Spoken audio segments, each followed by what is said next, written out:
पुरा जङ्गल भएको अवस्था गार्डन चाहिँ देखेको यिनीहरू चाहिँ यो नेक्स्ट डोरबाट आएर यो यता यो त नेक्स्ट डोरबाटै आएको नि होइन है पुरा माथि नै चढ्न सुरु गरिसकेको छ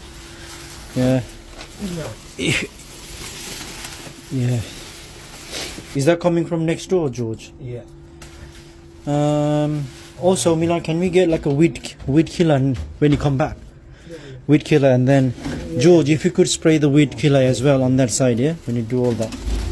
So I mean, चाहिँ यो चाहिँ Georgeलाई नै गर्नु पठाउने पैसा तिरेर नेबरलाई नै नेबरले टेनेन्टलाई नै सो यहाँ चाहिँ झारी भएर तपाईको टेनेन्टलाई नै हामी पैसा दिन्छौँ ल गर नि त है भनेर चाहिँ कुरा मिलाइरहेछ अब नेक्स्ट टाइम टुल चाहिँ लिएर आइदिनु पर्यो टुल लिएर आएपछि यो सबै काट्ने काम चाहिँ उसको बिचारा अब पे त गर्न त परेको ल यस्तो यस्तो झारी तबाट आएको छ यस्तै छ हजुर